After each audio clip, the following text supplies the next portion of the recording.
Jaylo. Yeah. I took a nap this afternoon / morning because I had a horrible night's sleep last night.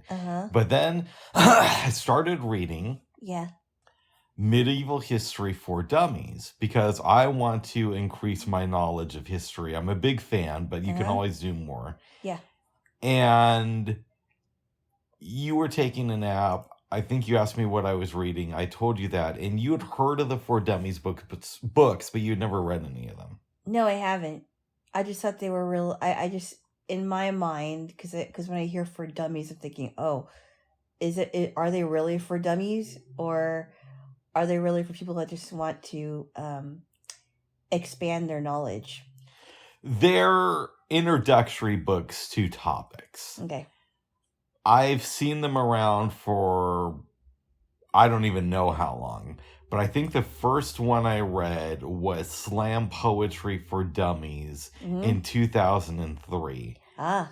It was great. It came with a CD that you could listen to of different spoken word performances. Yeah. I remember a friend of mine came over to where I was staying and said, For Dummies, you're not a dummy. And we talked about it, and he was kind of joking when he said that. But then, once, I explained it to you, we went on Bookshare, and I typed in flute playing for dummies. I couldn't find anything. But then I typed in music for dummies, and there was a few books there that sounded interesting to both of us. Yeah. And out of curiosity, I wondered what would happen if I just typed in the term For Dummies into the Bookshare search engine. Mm-hmm.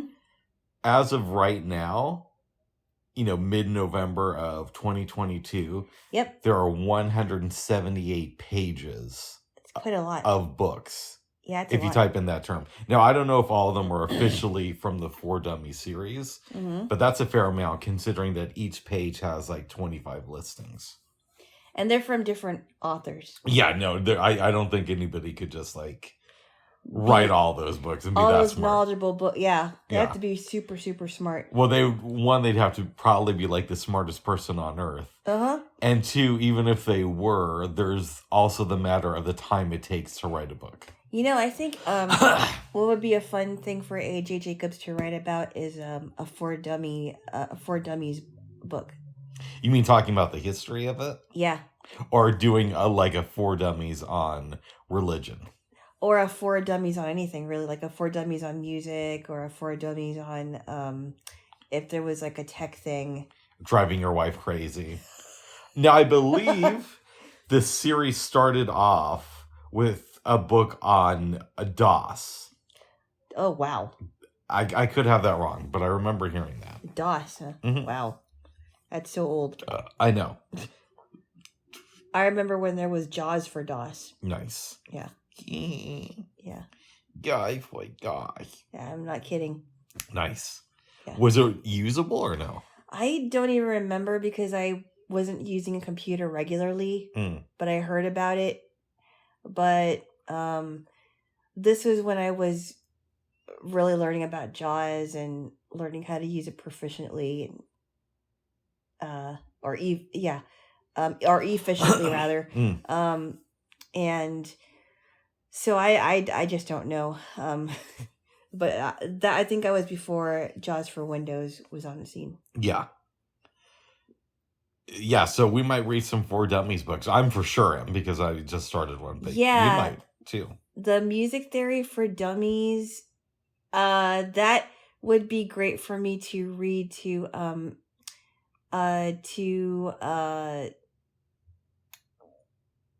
what do you call it? Because I feel like I'm a little bit rusty on my music theory knowledge, and I think it would be fun to read. And I also would like to read music composition for dummies. I did not take a music composition class when I was going to college, but I did a little bit of composing with the help of tutors when I was taking my music classes, and it would be fun to know how that works, to tell you the truth, the process of composing stuff. That's good. Yeah, it's always good to expand your knowledge of anything, really. Absolutely. Yeah, and it keeps your mind active and all that good stuff. Yes. Yes. I like those books. I don't know if they're related to the Cliff Notes books though, because they have similar covers. Yeah, I heard of the Cliff Notes ones. The ones about history and wasn't there like a thing where kids would buy Cliff Notes and they would use that to write history reports? Yes. Yeah, because it gives you pretty much the gist of the history. Mm-hmm. Yeah, I heard of people doing that. Well, the gist of the book. Oh, the gist of the book, yeah. Yeah. Without even having to read it. Exactly. I've never done that because I've never looked for any Cliff Notes of anything. I actually read the books. So, I guess if you really didn't want to read Little Women, you could read the Cliff Notes, but I would recommend you read the book because it is good. Speaking of reading, babes, we're going to do a reading hour sometime this weekend. Yeah. So we can get a little bit closer to Lolita. Yeah, as disturbing as the story of Lolita is, it would be interesting to know how the book, how it is in the book. We've been talking about this for months. I know. Yeah. I know. And our friend read it, and said it was kind of disturbing. That's right. Yeah. The one that's into you. Yeah. Yeah, I know. I know. I should have asked you to have him sit next to you, or at least to have you sit next to me and you can sit across from us. Well, we'll see what happens with that, babes. Yeah. Whenever we see him again. Yeah. He's not going to be able to do that whenever we decide to go to the exhibit. No. Yeah, by the way, for those of you listening, there is a Motown exhibit that's happening in Portland at the Historical Society. I know this because I am a fan of Star Trek Deep Space Nine, as you know. And Sirach Laughlin, who played Jake Sisko on the show, co-hosts a podcast about it, where they rewatch the series and talk about it. On a recent episode, they did an ad for the Historical Society where they said the Motown exhibit is going on between now and March 26th. It was at night that I listened to it, and I got really excited this week. Wow. Yeah. Who hosts the show with Sirach Laughlin? I forgot the guy's name. A white guy though. Oh. Yeah. That sounds like that might be a fun podcast. It is fun, and occasionally Nana Visitor will come on. Such a funny name. I know. But also Ira Stephen Bear, who is the showrunner, has been on it multiple times. Ira Stephen Bear. Did he play anybody on the show? He was the showrunner, babes. I just said that. No, I know that, but oh wait, I'm thinking about the guy. Was he like a camera person who played that guy in the Gabriel Bell episode? It was something like that, the crazy guy. But no, and Ira also, the only episodes he directed was actually that one, Past Tense, parts 1 and 2. Oh wow. Yeah. But he's been on a bunch. So has Alexander Siddiq. Of course. Or Siddiq, I'm not sure how you pronounce it. Might be Siddiq. Yeah. It's weird. Everybody talks about Avery Brooks like he's dead or something. Because I don't know if he talks about Star Trek at all. Because also in that documentary, What We Left Behind, they have footage of old interviews with him. But I don't think that they have like an exclusive interview with him for that documentary. Oh, wow. So, maybe he wasn't able to make it. Well, I don't know how he feels about Star Trek. Yeah. Because of that. He was so good. Yeah. Now, I know that in the 50th anniversary book, I think Ira said that it was a little bit difficult to work with Avery Brooks, and he only got along with half the cast. Like, he said that... Half the cast? That's what I just said, babes. I know, but wow. I think he said that he got along with Sirach, Nana Visitor, Alexander Siddiq, and Cole Meany. Oh, wow. But there was issues with everybody else. Wow, he didn't get along with, who played Miles O'Brien? That was Cole Meany, babes. I just said that. I didn't know what his name was. I'm sorry. Oh, my goodness. I'm sorry, Bubs. I didn't recognize his name. Bubs. Well, I love you, babes. No, I'm still... Okay, all right. Okay, we guess. No. No, in fairness, we did just get up. Because we're both getting over that Rona. We're almost completely over it, though. Bubs. Babes. Give me some slack. I did. Babes. What? I got a notice on my door this week that there was going to be an inspection. Oh, yes. And I just wanted to be on the up and up with my manager. Mm-hmm. Or landlord, however you want to phrase it. Manager. Okay. So I wrote her an email saying, hey, just so you know, I got that Rona. Is that what you called it? No, not her.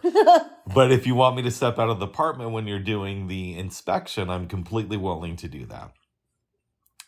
And apparently there's still some rules around it, so it was a big deal, and they had to reschedule my inspection. Yeah. Yeah. So it's still like a thing that a lot of people are concerned about. Yeah, wow. And I've noticed that when I tell people I caught that Rona, a lot of people are really concerned about it. Yeah. Even after 2 years. Yeah, I kind of thought that the hype had died down a lot. I think that it has for a lot of people, but I also think that there are people that are so freaked out by it but they don't even know what you even said that your mom was concerned about me when she found out that I caught that Rona. I mean, she wasn't freaked out about it. Oh. She was more worried about me having it and how I was doing with it. Oh, good. But it wasn't like she was freaking out, like, oh my goodness, Yeah. Are you okay? She was freaking out even before I got it because she was worried that it was going to be how it was for my sister. Mm. For my sister, because she had 2 weeks of it and it wasn't good for her. Yeah. But she got through it. It was just a little bit tough for her. And my sister was a little bit worried too, because apparently I didn't tell her that I had it, and I thought I did. We actually discussed that last weekend. Oh, we did? Yeah. Okay. Well, it bears repeating. Oh my goodness. But she was a little bit freaked out too, but then I told her I just experienced some mild flu symptoms and I'm getting better. Nice. Yeah, I've been surprised how people have been reacting to it. I could see if this was early 2020, but we kind of know more about the virus now. I think the people I find that are more freaked out about it are older people. It seems to me. I hear you on that one. Because there are younger people that are freaking out about it, but they don't seem as freaked out. That's true. But the older ones, they're like, oh, I got to wear a mask. I got to stay away from people. I got to do this. I got to do that. And they seem just so, what's the word? They seem just so taken aback and very anxious. And they're not handling it as well, at least the ones that I have noticed. I had a phone meeting Yep. with my mental health professional of choice this week. Yeah. And I told him that I caught it. And he wasn't like freaking out, but he was definitely a little bit concerned. Yeah. Mm-hmm. Yeah, I understand. I mean, my other sister and my dad called me, and my mom and my other sister, and they had legitimate concerns because I've never had it before, and then they know that I was sick with cancer, and that was like the scariest thing ever, and so they're kind of, they would be worried. That's usually what would happen if I got something that they didn't that it was like the first time I got it. Mm-hmm. So I get it. But I think they were definitely relieved when I said, hey, this actually was not that bad for me. It could have been a lot worse. But I'm getting over it, and it's leaving my system gradually. Yeah. I think we still have Rona remnants, but we're almost out of it. For sure. Yeah, like the last week hasn't been that bad. It's just been a little bit annoying. Not at all. I mean, I didn't really have... all I had last week was the remnants, and my appetite for sure was coming back. So I was really happy about that, and so was my energy. That's good, babes. Yeah. And I think what really helped me when I was sick was that I didn't make myself do too much, because if I didn't feel like I could do a lot, I wasn't going to make myself do it. Because sometimes you have to let your body rest. Yeah. Yes. Yeah, a lot. Huh? Yeah, a lot. Oh my goodness. Well, it's good for your body, Bubby. It is, babes. Yeah. And I was drinking a lot of water. So. Nice. Yeah, but I think we are definitely very, very much on the mend. Yeah. We skipped the Barnes Courtney concert today. Yeah. Just because Jaylo still had remnants and it was cold and all that stuff. I'm actually glad we did, because I was feeling tired this morning. I am too glad we did, because even though I listened to the music and it was really good, I was out of it. And plus it is cold, so. Yeah, it was really windy when you got here. Mm-hmm. I was like, wow, can you imagine just walking in that? I don't know. We could have made it work though, but still. It's cool. Yeah, it doesn't make it fun though. I just I personally, and I know that you felt this way too, was my just physical tiredness. I'm glad that we didn't end up going to it. Yeah. Yeah. Babes. Yes. I was able to read a couple of books this week. Oh, really? Yeah. Let me start with this. Mm-hmm. I was listening to Outlook from the BBC. Uh-huh. There is a famous clip that's been on the internet since 2006. Wow. A guy went to the BBC to do an interview, but it was a job one. I think he was like a tech person or an engineer. Mm-hmm. And they accidentally mistaked him for a music copyright attorney. Oh, wow. So they put him on the air of the BBC on their TV station. Really? Yeah. And they had fun with it when they realized the mistake. They put it on their homepage. They were cool with it. Mm-hmm. And I remember hearing about that. Yeah. Coincidentally, I was thinking about it a few days before. So the subject of the Outlook episode was mistaken identities. Uh-huh. They start off with that story. But then they go into the story of Michael Finkel, who was a writer for the New York Times. Yep. Okay. He gets fired for fabricating a few facts on the story about chocolate in Africa and how it's made. Oh, wow. Really? Yeah. But that same week, Christian Longo, who killed his wife and kids. I remember hearing that story. It was very disturbing. Yeah, was caught in Cancun, Mexico. Now, it was a big story here because his family had just moved to Oregon, like not that long before he killed them. Yeah. But he was using Michael Finkel's name and saying that he was, a reporter for the Times. Wow, really? Finkel is contacted by the Oregonian. At first, he thinks it's about his story with the chocolate. Yeah. But then he realizes that's not the case. Yeah. And he reaches out to Christian Longo. Uh-huh. And they strike up. What are you doing? Oh, it's something in my eye. Oh, my goodness. It's okay. They strike up a friendship. And the book is about their relationship and about how Christian Longo's story kept changing throughout the years.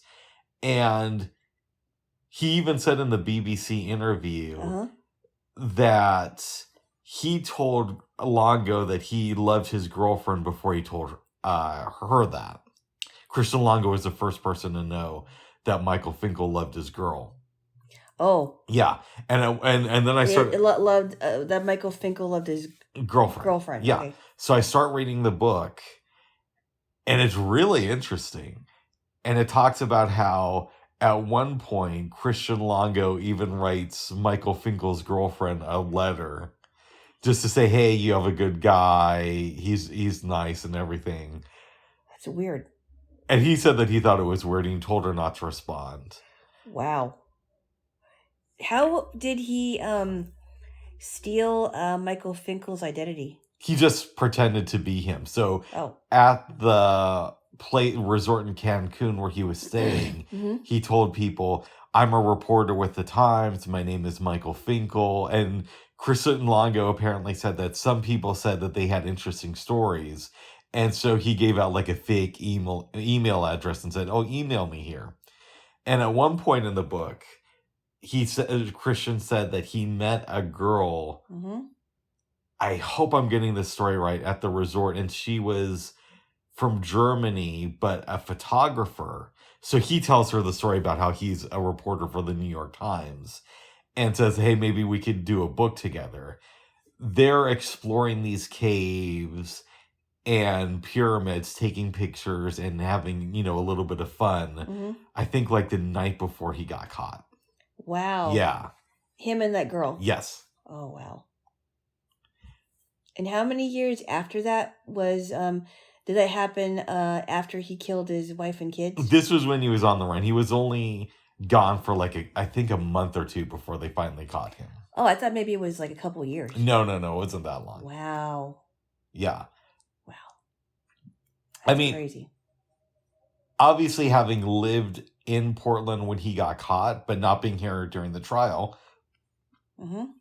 I was aware of the case, but I didn't know as many details as I learned. I didn't know that Christian Longo had kind of a history of writing bad checks mm-hmm. and whatnot, and that apparently he had stolen a car.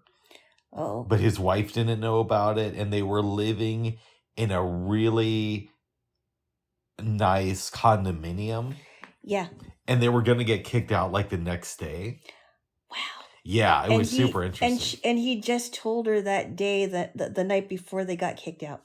Apparently, yes. Wow. I only say that because his story keeps changing throughout the years. At one point, he was saying that he wasn't guilty of killing any of the kids. At another point, he said that she did it. At some point, he said that she killed like one of them. And then at some points, he'll say that he did it. Oh, wow. In the BBC interview, Michael said that he would question Christian about the inconsistencies in his story. And Christian would say, well, thank you for that, instead of getting defensive. And Michael's like, well, that's really interesting. And it took him a while to put together that the reason Christian thanked him for that was he was trying to use this reporter as a buffer between him and the judge and the jury. So he would run a story for him. Mm-hmm. Michael would point out the inconsistencies, and then Christian would change the story, presumably to tell this to the jury. So he's fact checking it with the reporter to see if the story makes sense, and then he wants to tell the judge the story. So after it's been fact checked by Michael. That's weird. Yeah. That is really weird. Oh, wait, you can't write the story yet. Well, you can't. Well, it's more like, this doesn't make any sense. So Christian would correct it. Now, I don't think it's phrased quite that way in the book, if I remember correctly. Again, I did have that Rona when I was reading it. Oh, my goodness. But they do bring up all the inconsistencies. Wow. I would highly recommend this book. Huh. Yeah. What is it? Murder, Memoir, and Mea Culpa, I think is the name of it. Maricopa? Mea Culpa. Mea Culpa? Yeah. It's like an apology, babes. Oh, right. Okay. Yeah. Okay. Yeah. What was I going to say? So how did... Okay, because obviously he was guilty of killing his wife and kids. I didn't watch a trial or anything. I don't even think it was televised. But how was he able to go on the run when obviously he was guilty of this? Well, the timeline is a little bit sketchy of when he killed his wife and kids, but I believe the consensus is that it was night or early morning. Mm-hmm. And he left their bodies, some of them in this river, I think, and some near it. And he just drove off with the car, left his work, got a job someplace else. And they didn't find their bodies for a couple of weeks, I think. Oh, boy. Then he realizes that he can't keep this new job, if I'm remembering the story right. And so he leaves to drive into Mexico. Okay. Yeah. So he never went to trial then, it sounds like. No, he did. After he got caught, he went to trial. Oh, I see. Okay. Mm-hmm. And what was his sentence? The death penalty. Oh. Now, Oregon rarely uses it. Mm-hmm. So most people are of the consensus that he's probably just going to die on death row and not actually being executed by the state. Really? Yeah, it's rare that Oregon actually executes somebody. What I don't understand is, and I think we may have discussed this here, why is it that when a person is on death row, they're on death row for years even, and they don't just kill them off? Okay, so back in the day, Mm-hmm. oftentimes when somebody would be found guilty and sentenced to death row, they would get executed like the next week. Mm-hmm. But the reason we don't do that in modern times is because we want people to have chances to appeal, and we want there to be a good enough time lapse in case additional evidence comes forward. But what if the evidence is clear that this person really did kill whoever it was that they killed? I hear what you're saying. Yeah. And I don't disagree, but we also need to have these restrictions, for lack of a better term, Mm-hmm. for people who might be innocent. No, I get and that. Evidence comes forward. I get that because there is a guy that I forgot what his name was, Hurricane something. Reuben Hurricane Carter. We talked about Reuben Hurricane Carter. Yeah, of course. He's an example of it because he was found guilty of killing somebody, but he never did it, mm-hmm. and he was in prison for. I thought it was 2 cops. But I might be remembering the story wrong. I never saw the movie, and I need to read more about it. I don't remember. But yeah, you are correct. There are people that have been found guilty, and later on they look at the DNA evidence, and they were never guilty of it. Right. So I understand that. But I guess my question would be, and I don't know a lot about law, mm-hmm.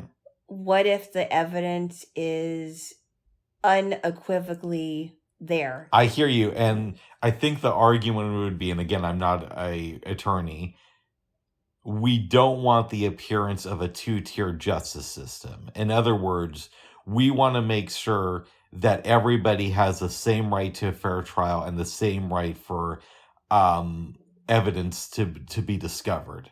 And occasionally that means that a person who is obviously guilty will have a little bit extra time or a lot more time than they should.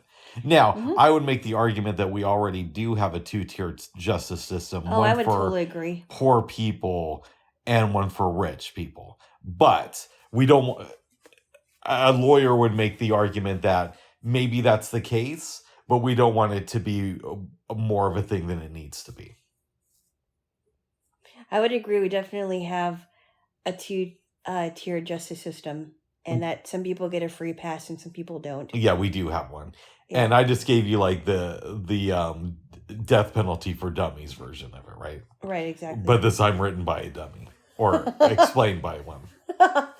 Because I'm not a lawyer, so. We're both not lawyers. Good. But I mean, yeah, I don't know. It's kind of interesting to me. It is. Mm-hmm. They said in the book, too, another thing I was fascinated by.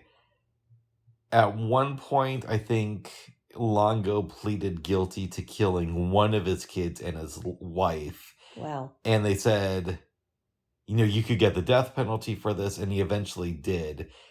The lawyers talked to Michael, and they wanted to get him to try to convince Longo not to testify in his case, mm-hmm. because they're afraid that he would get the death penalty. And even though they know that it's not really used that much in Oregon, apparently there's a big difference in Oregon State on how you're treated if you have the death penalty versus life in prison. So if you have life in prison, it's not that it's a cakewalk, but you're allowed a lot more freedom. You can hang out with other prisoners. Oh, right. You can be on... Are you talking about life in prison? That's what I just said. I thought you said death penalty in prison. I said there's a difference between having the death penalty and life in prison. Okay. And one of the difference the difference of having life in prison. Okay, sorry about That's okay, babes. Okay. And you're allowed to have contact with people. Wow. Also to be on prison sports teams. But oh, wow. If you have the death penalty in Oregon, mm-hmm. apparently, I think you spend pretty much all of your day in the cell. Uh-huh. You can have a TV and a phone, and occasionally people can visit you, but you don't have conjugal visits. So I think Longo got remarried, but he's never allowed to have sex with his current wife because he's on death row. But if he had life in prison, he might have a chance at conjugal visits. That's crazy. And there was something interesting, too, about how, who knows if he said this because he was genuine or if he, just was trying to seem like a good guy. Uh-huh. But he told the author that he wanted to see about donating his organs after he was killed. But there are laws against that in most states. And one of the reasons is because the drugs they inject you with makes your organs pretty much unusable after you die. Wow. Yeah. But that's starting to change in a couple of different states. Wow. Because some other death row inmates have fought for the right to have their organs used after they die. Wow. And also we have to change how the chemicals we use to kill people because the country we get them from stops selling them to us. I think it's so barbaric to get somebody's organs out of them when they're still alive.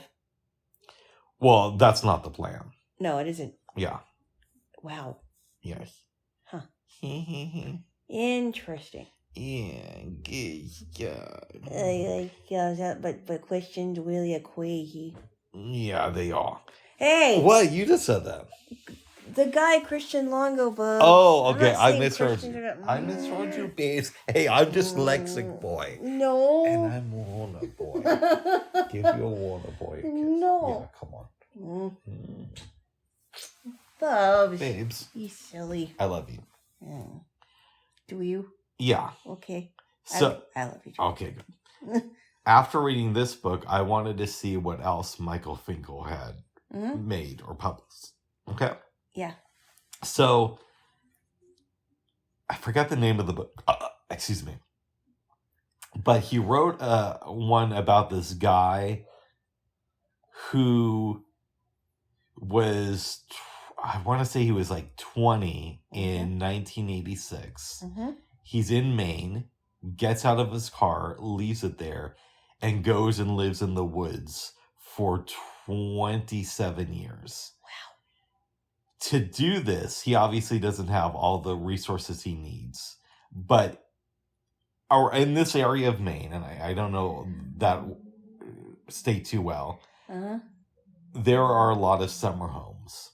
So, and some residents who live there year round. But what he would do was he would break into these cabins, steal supplies, and he would try to only do this with houses when he knew that people weren't living in them full time and when they were gone. And he would only take what he needed. Oftentimes, if he would break a door, apparently he would repair it before he left. I thought that was weird. That was a kind of weird. Yeah. He would steal food, like propane, but he would leave valuables. The other thing he would take is books. Right. And he said that he couldn't really be that picky. I think they called him the Hermit of Maine. Okay. Because he would just do so many burglaries. Yeah. They estimate that he probably broke into something like 1,000 houses over the years. But a lot of that, too, may have been repeat houses. So he goes to a house, 3 times over the 27 years. And it's counted as 3 different cases. Wow.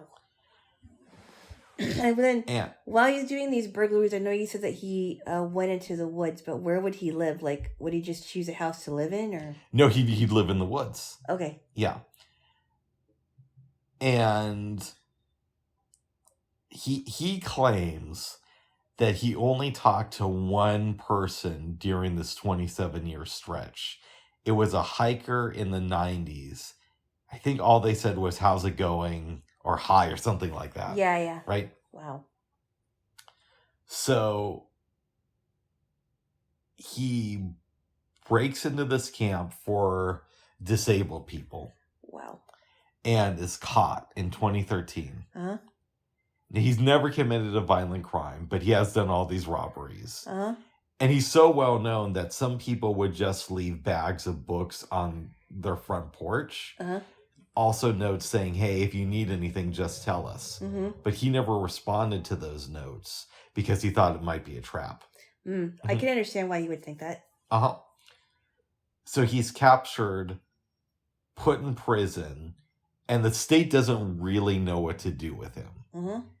Because, yes, each one of these burglaries, one of them could have earned him 10 years in prison. Wow. And he's done 1,000 of them. Wow. But he's never hurt anybody. Yeah. he went out of his way not to steal anything that he thought was valuable. Now, a few times he did. Okay. But he didn't know how valuable these things were. Right. And local community is mixed. A lot of people have sympathy for him. And a lot of people are legitimately scared because of the things he's done. Right, exactly. And didn't you say that he... Yeah, I mean, and I don't know, did you mention this earlier? And then, forgive me if I didn't catch this. Did you mention that about his, him being on the spectrum? Well, we'll get there. Okay. Okay. So they look at all the evidence.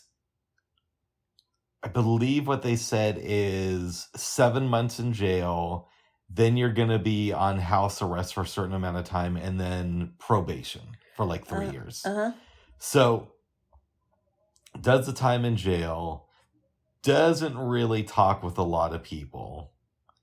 And then he goes back to live with his mom. His dad had died. He had 4 siblings, 3 older brothers, and a sister who was a year younger than him who had Down syndrome. Oh, wow. So the mom lives in one house with his sister, and people said that they hadn't seen the sister in years. Wow. Right? His family was supposed to be very resourceful and intelligent. But very antisocial. Yeah. Yeah. They had a brother in the neighborhood. And one of their neighbors said that he had lived next to the family for 14 years and never even said hi to them. Wow. Yeah. Unbelievable. So Michael speculates that this guy might be on the autism spectrum because apparently I don't know a whole lot about autism. Yeah. I've known some people who have had it, but I'm not that well. Right. I haven't known them that well. Well, yeah. And apparently one of the things is some people with autism are very antisocial. Or they just have like, they don't know any, they don't have any social skills at all. Well, there's that, but there's also a lot of them just don't like to be around people, apparently. Yeah. So Michael reaches out to a lot of psychologists and therapists, and they basically say they can't diagnose this man without actually talking to him. I think his name is Chris. Okay. Some of them speculate that he is on the spectrum. Other people say that he's not. And one person says that Chris is a really unique case. And that even if he talked to him, it would be difficult to give him a diagnosis. So to give you an idea of how unique Chris's case is, Michael says, and I forgot where he got this statistic. He says it in the book, but it's apparently super rare for somebody to go 2 days without having any communication with anybody else. And by that, he means also, sometimes you might be sick, you might have that Rona, so you're stuck inside. Right. But you'll at least text or call somebody. Yeah. Right. So he counts that as communication. And he says it's rare for people to go a couple of days without communicating with somebody. It's even more rare for people who've gone a week without any communication with the outside world. Yeah. And you're entering very, very, very, very rarefied territory if you go a month without communicating with anybody. So for Chris to go 27 years is almost unheard of. Yeah, wow. I just can't, yeah. Also, when they caught Chris, a lot of people were skeptical because he was clean shaven. Yep. And he was a clean guy. Yeah.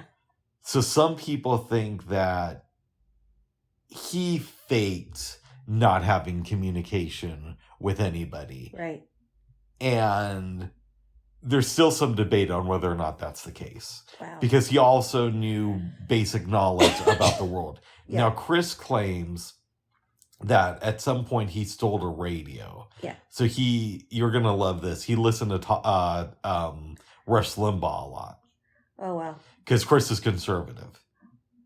Wow. He said that he didn't agree with all of the stuff that Rush Limbaugh said, but he was a conservative. He's generally conservative. Yeah. And he also listened to a lot of music. So he knew the things that were going on in the world when they caught up to him. Wow. Right? Yeah. But they say even still, he's a very, very, very unique case. It seems like he's an intelligent guy, but it also what happened to his dad? I know you said that his mom was living with his sister. What happened to his dad? His dad died in 2001 before, Oh. I think like 12 years before Chris came back into the picture. Oh, wow. Yeah. And his family, again, they were super resourceful, disciplined, but I don't know what exactly that means, because Yeah. that could mean a whole bunch of different things. That probably meant that they probably lived off of the grid. They probably lived off of the grid for a long time. To some extent, not completely. Not completely, yeah. Yeah. Wow. It's a great book. Yeah. Wow. What do you think of the story I just told you? It's really interesting. I don't know how anyone cannot have communication with anyone for 27 years. It's kind of like, you know the movie Castaway? Yes. Remember when he was alone and all he had was a volleyball? Wilson. And Wilson, he named it Wilson, and I'm like, wow. I think too, in that movie, he's only on the island. I could have it wrong because I only saw it once in the theater. Mm-hmm. For like 3 years. Yeah. Yeah. Yeah. Well, I don't remember. Was Castaway I think Castaway was based on a true story. I don't think so, but I could be wrong. I don't know. Yeah, it was an interesting movie. I remember liking it when I saw it. Yeah. Yeah. Yeah. Yeah. But yeah, I believe it wasn't it was only for 3 years, yeah. Not 27 years. Yeah. And it gets a little bit murky because at one point, some people come forward and said that they met Chris about 2 months before he was caught. Mm. It was 3 generations. So it was a grandfather, his son, and the son's son almost stumble upon where Chris is camping. So Chris gets out of his little tent. Mm-hmm. Now, Chris claims that, yeah, they did run into each other, but it was completely nonverbal communication. Mm-hmm. And the grandfather said that he felt sympathy for Chris and that they weren't going to say anything. Right. Yeah. And then Chris got caught and they started talking. Wow. Yeah. Yeah. Yeah. But he's not, what was his, did he go to trial for this, or? I told you. He got 7 months in prison. Oh, I'm sorry. Yeah. And then I think he was on probation for a while. And they made him do drug tests. Mm-hmm. But what's interesting about Chris is he claims, at least, that he never even smoked a joint in his life. Oh, wow. Yeah. Even though he's very antisocial and... Well, that doesn't mean you're going to smoke weed. No. I mean, I can understand why they would give him a drug test. Oh. They wanted to make sure that he was sane. He was sober. Yeah, and the judge said, I think at the end of his probation, that he was a model person. Like, he met all of his obligations. Wow. But apparently Chris was miserable being back in society. Wow. So then the author started talking about hermits. And he referenced some books that I want to read, so we'll see about that. Here's a dumb question, and tell me what you think about this. Yeah. Is a recluse and a hermit pretty much the same thing? Now, I'm not a psychologist, okay, so I don't know the technical qualifications. But based on what I think, if they're not the same thing, they're very closely related. But I would imagine, here's the thing. Mm-hmm. I think that might be a step too far. I think with a recluse, I'm thinking out loud now, is somebody who doesn't go out too often. And a hermit is somebody who just completely tries to shun society. Mm-hmm. I think they're closely related, but don't quote me on that. Because when I think of a recluse, I think of a shut-in. I think of somebody like Michael Jackson near the end of his life when I think of a recluse. Or me during COVID. He wasn't a total recluse. I mean, he had people around him, but... But they were, you know what I mean. I know. Yeah. But when I think of recluses, I think of people that are shut-ins that don't leave their houses very much. Mm-hmm. I know of someone who has told me that they don't leave their house very much. Yeah. And I'm just thinking, I don't understand. But then there's some people that are agoraphobics that don't want to leave their house. I think those things are closely related. Yeah, and I think you're right about the hermits. They generally want to be alone. Mm-hmm. They don't want people around. But even with hermits, Mm-hmm. there's usually some sort of contact with the outside world. And they said that Chris's case is even more unusual because with hermits, a lot of them are older when they leave society. And Chris was around 20 when he did it. Right. Yeah. Right. Would you be interested in reading a book like this? I don't know. Maybe. Oh. Maybe. Yes. Well, yes. Yes. So by the time 2014 came around, he was in his 40s. Yeah, and they caught him in 2013. 2013, yeah. I think he said he was 27. And they had to look because he said that he went into the woods around the time of the Chernobyl disaster, I think. And in 1986. Yes. Okay. He said, Chris said in an interview with the author that he was nervous after he said that he immediately regretted it because he thought he was going to be considered some weird environmentalist. Wait a minute. He would be 27 in 1993. Not 2013. I didn't say he was 27. I said he was away for 27 years. Okay. He was in the woods for that long. No, I know you said that, but then I thought you said I thought you said he was 27 because I was thinking, wait, how old would he be? How old would he be? If I did, that was my dyslexia acting up. But you're also very tired today. Bubs. You know, the thing with Jaylo, people have to understand. Hold on. You have your good days and you have your bad days. And hold on, I'm very thankful for the good, and I'm learning to survive the bad. Bubs. What? Stop it. Okay. Give me a kiss now. No. Yeah, for your sake. It'll help you have a better day. No. Because they say human contact is good for shut-ins and hermits. And I'm not a shut-in or a hermit. Okay, give me a kiss. Bubs. Give me a kiss. You be good. Don't shush me. Okay. All right. I love you there, Jaylo hermit. Oh my goodness. Well, so you sent me this is off topic of course, but I was thinking about the word judge. And you sent me a video of this guy Brian that was making he did a recipe on an apple galette, which was it sounded really really really good. Mm-hmm. And when he was putting everything together, and he's like, no, just zhuzh them together, and I'm like, zhuzh, that's a funny word. Yes. It sounds like shush, but it's not. And don't shush me. I never would. You did. When? When you were kissing me, you're like, shh. Okay.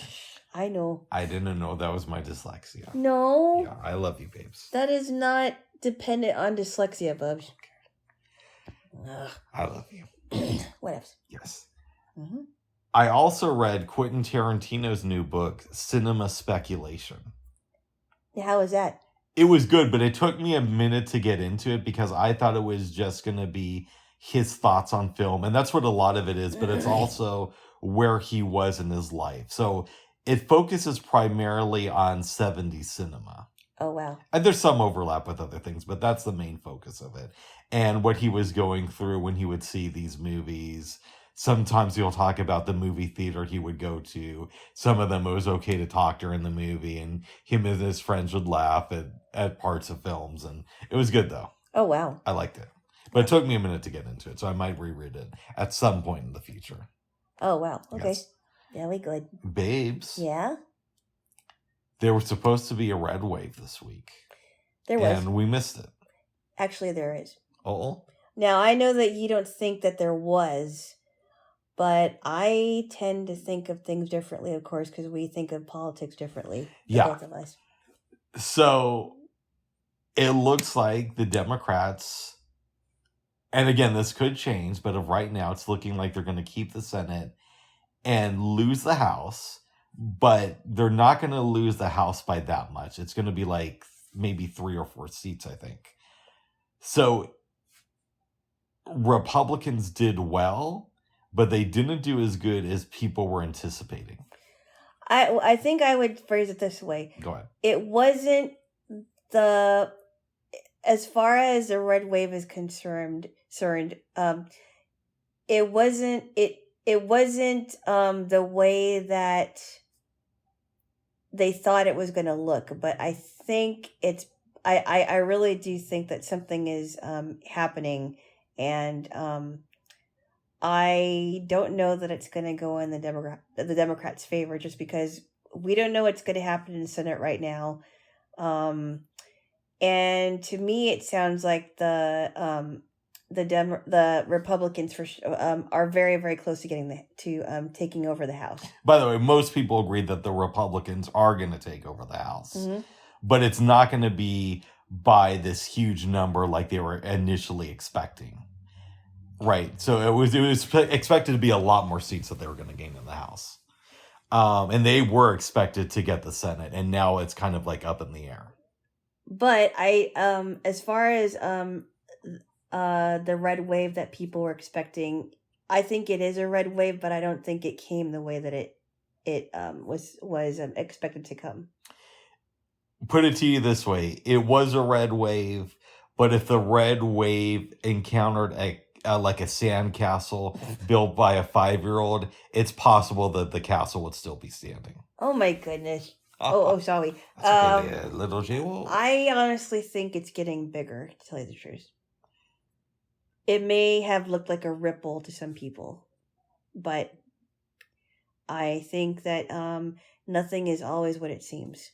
We're going to have to see. Lauren Boebert is expected to keep her seat, but it came a lot closer than anybody was expecting, at least on the left, because they were doing analysis of it on TYT, and they were saying that by the polls, the Democrat who ran against her, who was an establishment Democrat, going into it, most people thought that he was going to lose by at least 7 points. And it was like less than a half a point that he lost by. And obviously that's one example. I don't know. The polls have been really weird. Yeah, like one thing I think that people of both parties should agree on is that maybe we should no longer trust polls. I've been hearing a lot lately that you can't trust the polls all the time. And the percentages are kind of off. Yeah. Via the polls. I know that there's some polls that people rely on, like the Quinnipiac poll or the Rasmussen poll. Rasmussen. Whatever. Rasmussen. I've heard it both ways. Oh my goodness. Rasmussen. Anyway, I don't know. I love you, Rasmussen. I heard an interview with Rasmussen the other day or yesterday. So I don't know. I don't know how to say his name. Whatever. Oh. But I think generally speaking, polls can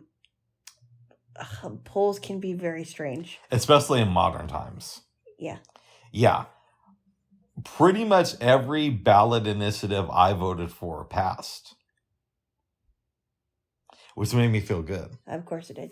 Yes, I think there's one that didn't pass. Oh.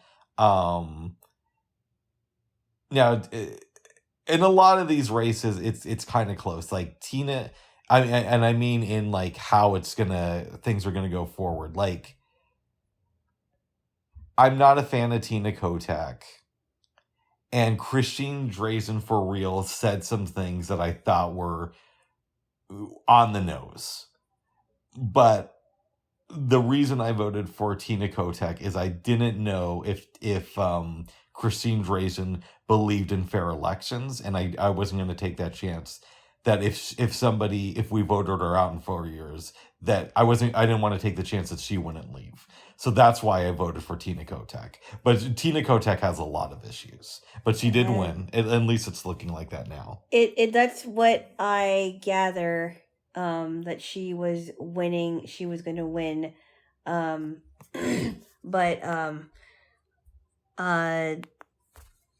yeah, I was never a Christine Drazen fan. In fact, I kept getting emails from not from her.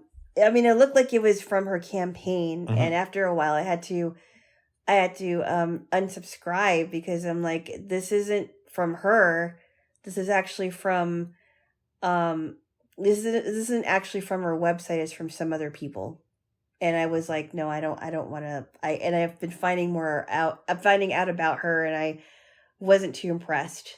Yeah, and to keep it real, I'm a big lib, but I did consider voting for her because she did make some good points.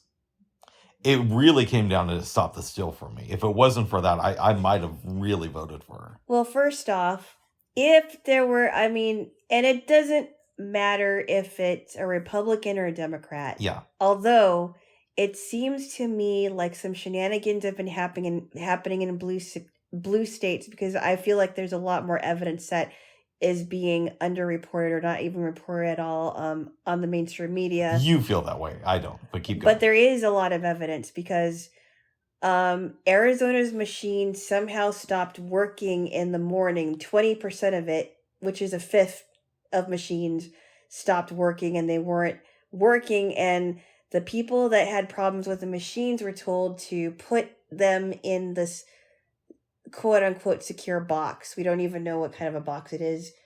And they didn't even know what was going to happen to their ballots. There were people that were going to different polling places, and they were saying that they couldn't vote here. Let me interrupt you for a second. No, I'm not done yet. Why? I believe Arizona, even though Kirsten Sinema is there, one, she's pretty much a Republican in name only. I mean, a Democrat in name only. But two, I believe it's technically like a purple state. It's more red than it is blue. It definitely is more red than it is blue. But there's also another thing, and I have an issue with Katie Hobbs because, number one, Katie Hobbs didn't even want to debate her opponent. And also, Katie Hobbs is the Secretary of State, and she's supposed to be in charge of election issues or the election going smoothly. And it didn't go. It hasn't gone smoothly, and they're still trying to figure out what the results are. And I think that because the machines aren't working right now for some counties, and I think they're trying to figure out what's going on, and a lot of the problems were happening in Maricopa County. It's very suspect to me. And I know that the mainstream media wants to say that everything's fine, and or the people at the polling places are saying everything's fine.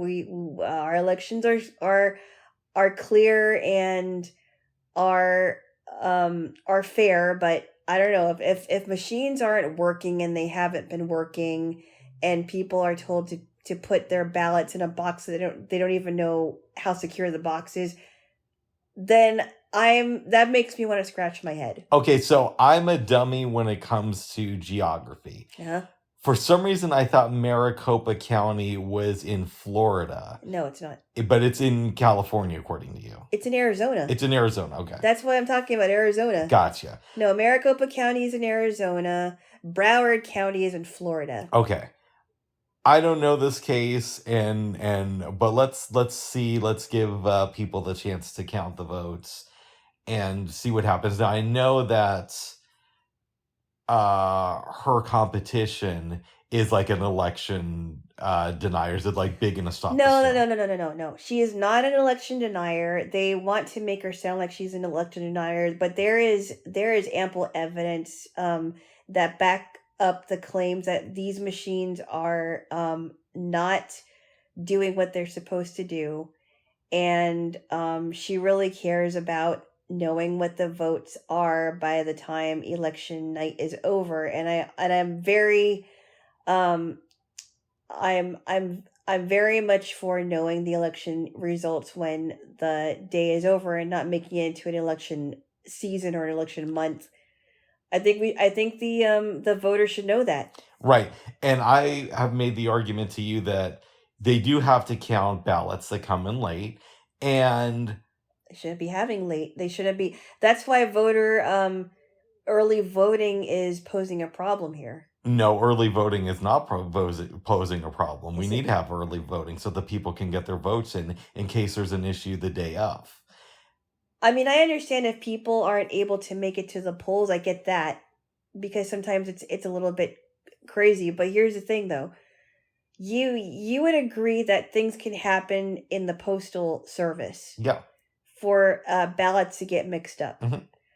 But there's also been some problems arising with even ballot boxes, and people are questioning, well, how secure are these votes if they put them in ballot boxes? Okay.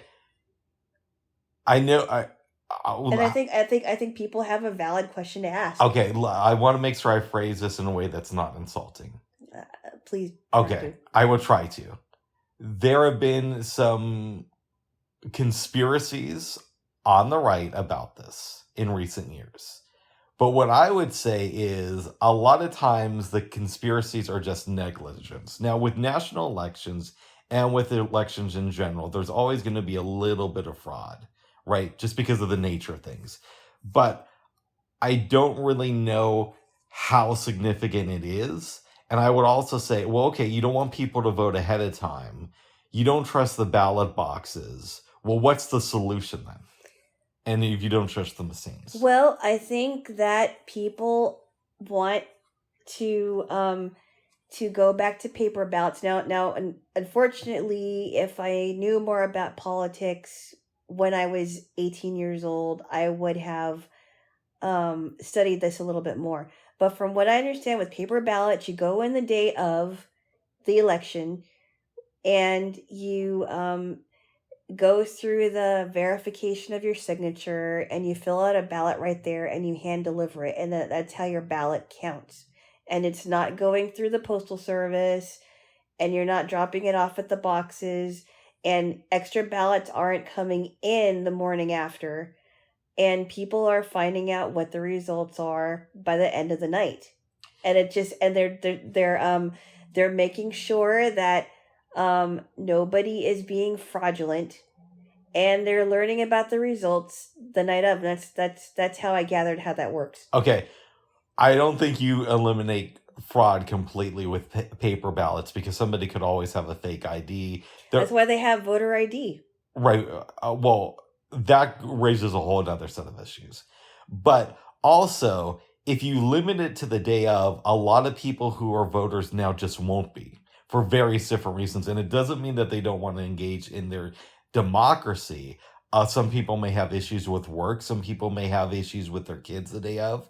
Now, also with these voting places, they close down at a specific time. So you may have people who after work try to get into the line, but just can't because of time restrictions. But some people have gone earlier to actually bring their ballot in. Right. But not everybody has that option, is what I'm trying to say, if it's a paper ballot. So there are issues with the way we do it. Now, I'm not saying that there's not. But what I am trying to say is I haven't heard the best alternative for something like this. Now, my mind goes to, if you wanted to make it better, but there are issues with this too, there should be a way to do it over the internet. But then you have problems with somebody could easily hack the website. I know that there were people that were proposing online voting, Mhm. and I wasn't too crazy about that idea, even if it did sound like it could make it easier. It sounds good on paper. Yeah. But what if somebody tried to hack into the system and make sure that these people aren't voting? Or Exactly. certain people aren't voting. And I also have a concern with ballot harvesting, because I really do think that that's going on. And I know that the left likes to say that this is all a conspiracy theory, but what if it isn't a conspiracy theory? Yeah, but what if it is too? I think that there is more evidence to suggest that it really is not a conspiracy theory, and there is some shenanigans going on behind the scenes that the left doesn't want to recognize. Okay, so you are talking to somebody who is a dummy, hence I read books for dummies. You're not a dummy. Thank I just you. don't think you're informed in certain areas. Okay, even though I've been studying politics a lot longer than you have. But let's try to break some of this down. I'm sure that there is a better system than we have now for voting. Having said that, I've never heard a system proposed that's better. So I think we have to deal with the system we have now. Now, one thing I do think that we could do is have more national laws around voting. Because even in a presidential election, there are different standards depending on what state you go to. So I do think that it would help clarify things if we had more national laws around it. Well, But if I may ask you a question. Okay. Now, Trump is all in on Stop the Steal. He talks about it a lot. And one of the people who was a Republican who he had major issues with was Brian Kemp, right? Yes. But then if he really believes that Brian Kemp conspired against him, why did he endorse Brian Kemp in his election? And I said I don't understand that either. I can't answer that, to tell you the truth. I don't know why. I still don't know why today. And I don't trust Brian Kemp today because of it. Okay. And I don't know. I don't know what was going on in Donald Trump's head, but again, like I've said earlier, he's a human as much as we are, and humans make mistakes, and I don't understand what's going on in his head. And I didn't understand what was going on in his head when he endorsed Mehmet Oz and J.D. Vance. I still don't get it today. But again, like I said, he has hits and misses. A lot of his candidates have won in the past and now. But there are some things that make me scratch my head and say, why would you endorse this person when they've been against you from the start? But don't you? Now let's focus again on Brian Kemp for a second. And I appreciate you being honest. But don't you think that by endorsing Brian Kemp, if somebody wanted to make an argument against Stop the Steal, like me, Trump's endorsement of Brian Kemp does not help Trump's cause? As far as I don't know about that necessarily. I think that Brian Kemp is one person. I don't know. I mean, I'm conflicted with this, to tell you the truth. Right, but Brian Kemp may be one person, but Brian Kemp is somebody who Trump thought was conspiring against him. So for him now to endorse him, it doesn't help his argument. That's as far as I can go with this, because I really don't know why he did it. There are some people that he endorsed that I'm thinking, why would you do that?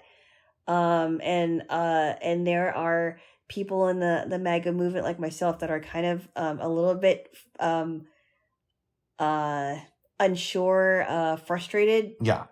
And unsure about why this is. But again, he has a right to be wrong about certain things. And I'm, again, like I said, if there was something that he, someone or something that he did that would make me want to scratch my head, I would be honest about it. Okay.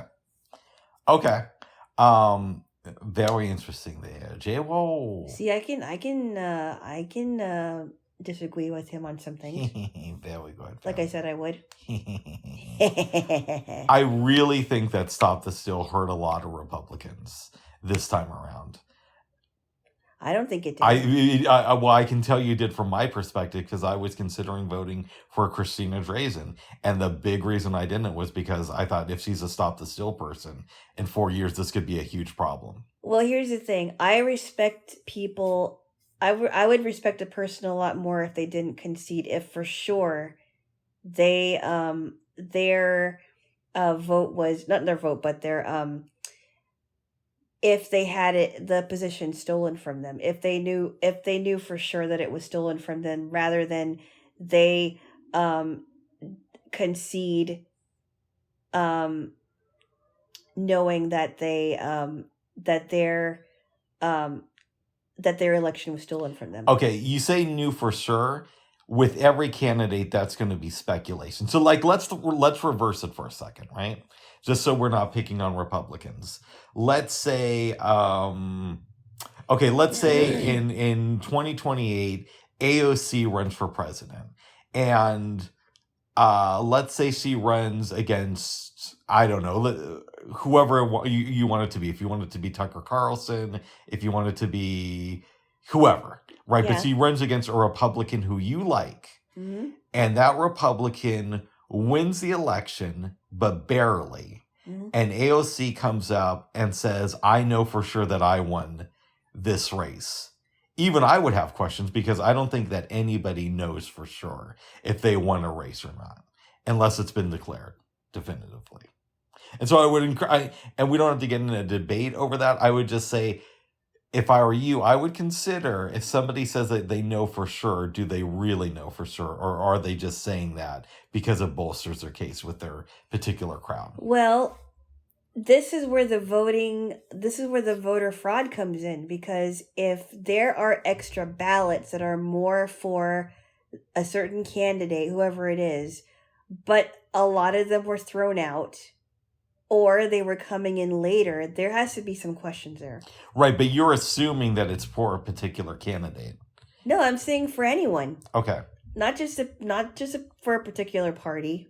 And you do know that historically, sorry to interrupt you again, the Republican Party has not been in favor of counting extra ballots. That doesn't surprise me.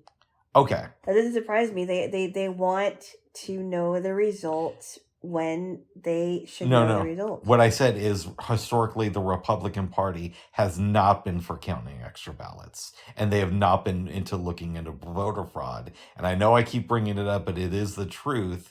If you look into what happened in Florida in 2000, the Republican Party was very sketchy.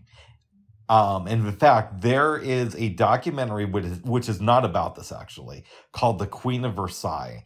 And it's about a couple building their dream home and basically about the wife and how vapid she is. But the husband worked on the George W. Bush presidential campaign in Florida in 2000. And he says on camera in that documentary, I can't tell everything that happened because some of the things that we did were illegal. Or would be considered illegal now. And this guy was from Versailles? No, he in the documentary, The Queen of Versailles. Oh, I think, but what I'm trying to say is, historically, the Republican Party has not been for voters' rights. So it's just interesting that they're suddenly for them now. Yeah, I think that it's interesting that the left likes to say that they're not for voters' rights when they don't really know much about the Republican Party, I think. But they've been for throwing out. Oh, babes! Bubs, we're not talking about what happened before Trump at all. Now that Trump lost their full voters' rights. Hey, Bubs! You're making fun of me again. Bubs! You tickled me. Do we have a tickle truce? And part of it was because I wanted to see if you're awake too. Oh, hey, are you awake? Hey, are you awake? Hey, are you awake? Okay, sorry. Okay. Tickle truce. All right, give me a kiss.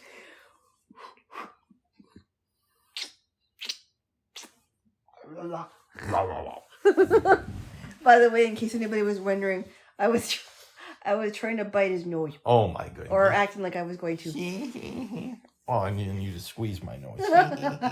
So I would seriously, if I were you, I'd say question everybody, not just question the libs. Because I question everybody too.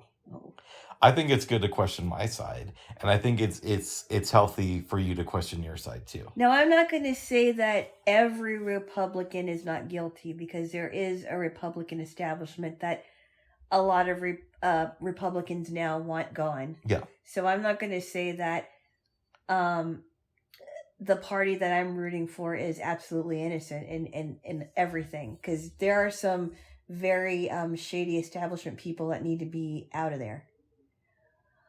Speaking of which, yes, there is an issue with one man named Kevin McCarthy, and I think it's possible that he may never be Speaker of the House. I've been hearing that, and I have to say, I hope that he does not become Speaker of the House, because there's a lot of Republicans that say that he's very shady and we want him gone. They were doing some speculation about Kevin McCarthy on Wednesday morning on Breaking Points, and they said that it is up in the air, but more than likely there's a chance that he will become Speaker of the House. But if he does, it's almost worse for him, because he's going to have to be delegating between like establishment Republicans and MAGA Republicans. And they said that his life might become a living hell if he becomes Speaker of the House. Well, here's the thing, though. The reason why it's possible that he may not be Speaker of the House is because he has to agree with the Freedom Caucuses, and he has to agree with them on their terms, that if he has to agree with them on their terms, because if he doesn't, then he cannot become Speaker of the House, and they have the right to oust him. Oh. Which is great, because there's a lot of Republicans that want him gone.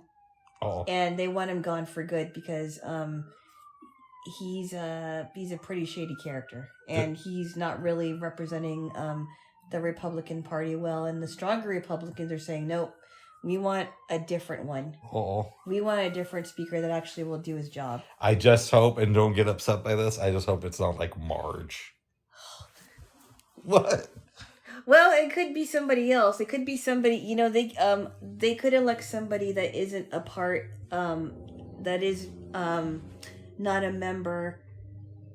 I forgot, I'm not a member of something. I forgot what it was, but I have some ideas about who could be a better speaker, but I'm glad that Nancy Pelosi is now not going to be speaker. I'm not a fan of hers. I think she'll be okay though, because she could be a pundit on MSNBC or something. She's rich enough. And it's possible that Chuck Schumer might be sent packing too. Oh my goodness. Bye, Nancy. What's that they said in the NWA movie? Bye, Felicia.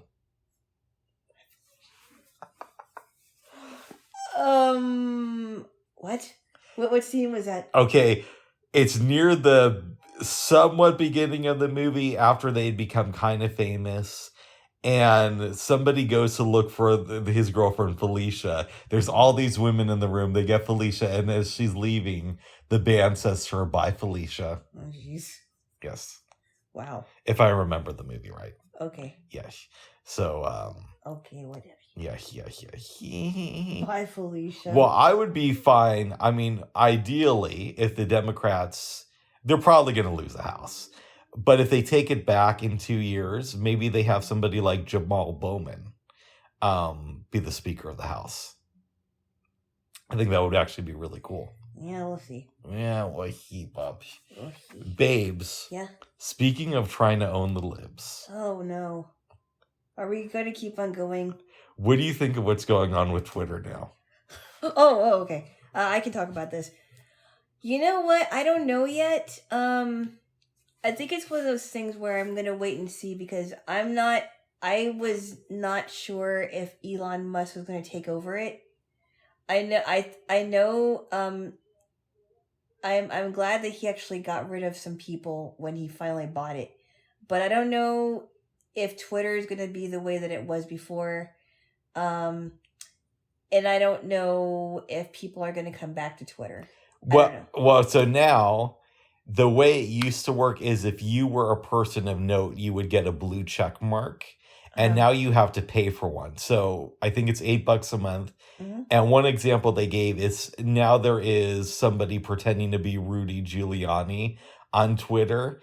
And this person did a tweet about how like George Soros like kicked him and he dropped in the middle of the street. But because this person paid for a blue check mark, they're like a verified Rudy Giuliani on Twitter talking about this, right? I don't know. And there's all these other cases, and big sponsors are leaving the service because Elon Musk doesn't want to have any form of censorship.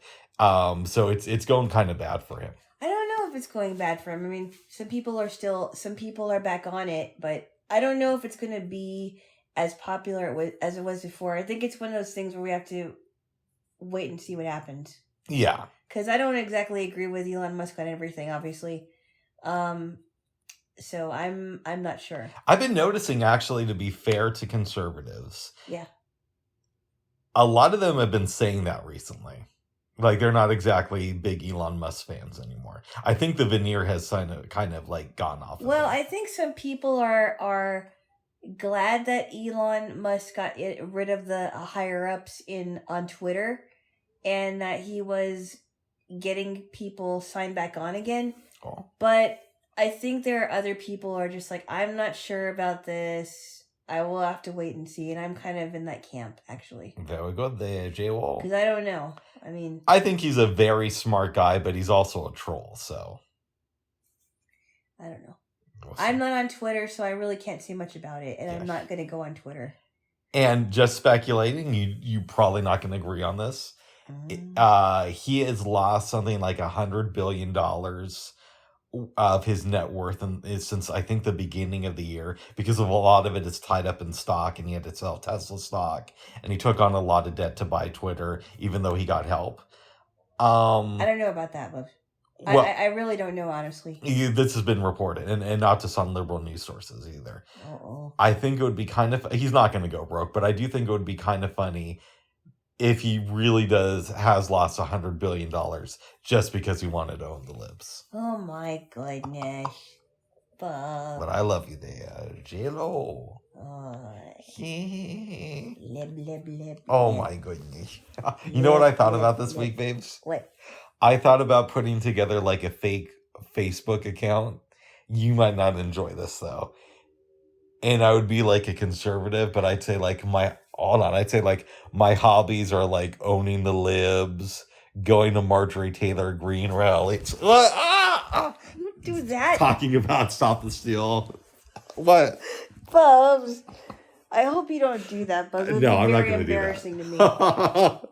I don't know. That might be you might have to think twice about a relationship if you do that. Oh my goodness.